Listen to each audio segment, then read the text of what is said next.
બે મામાએ 16 વર્ષની ભાણેજને પીંખી નાખી। સુરતમાં ઝૂંપડામાંથી અપહરણ કરી બોટાદના ફાર્મ હાઉસમાં ગોંધી રાખી।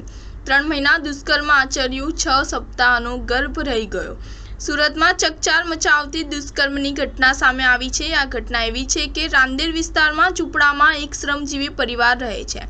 આ પરિવારમાં 16 વર્ષની એક દીકરી છે। આ દીકરી પર બીજા કોઈએ નહીં પરંતુ તેના જ 2 મામાએ નજર બગાડી હતી। 2 મામા સહિત 3 શખ્સે ભાણેજનું અપહરણ કરીને બોટાદના એક ફાર્મ હાઉસ પર લઈ ગયા હતા। અહીં સગીરાને 3 મહિના ગોંધી રાખી અને અવારનવાર દુષ્કર્મ આચર્યું હતું। બાદમાં દીકરીને મોકો મળતા જ તેની માતાને ફોન કરી આખો બનાવ કયો હતો। આથી માતા દીકરીએ જણાવેલી જગ્યાએ પહોંચી હવસખોરના ચુંગાલમાંથી છોડાવી હતી। જોકે વારંવાર દુષ્કર્મનો ભોગ બનતા સગીરાને 6 સપ્તાહનો ગર્ભ રહી ગયો છે।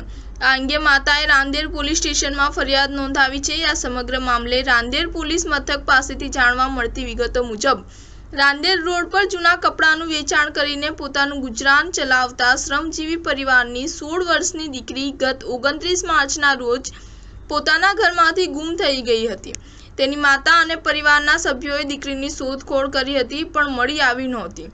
જોકે ગત 10 જૂનના રોજ તરુણીએ તેની માતાને ફોન કરીને એમ કહ્યું હતું કે મને રવિ, મોહન મામા અને કિશન મામા સુરતથી બળજબરીથી કારમાં બેસાડીને બોટાદના એક ફાર્મમાં લઈ આવ્યા છે, ત્યારે દશરથ રાજપૂતની વાડીમાં મને રાખી છે।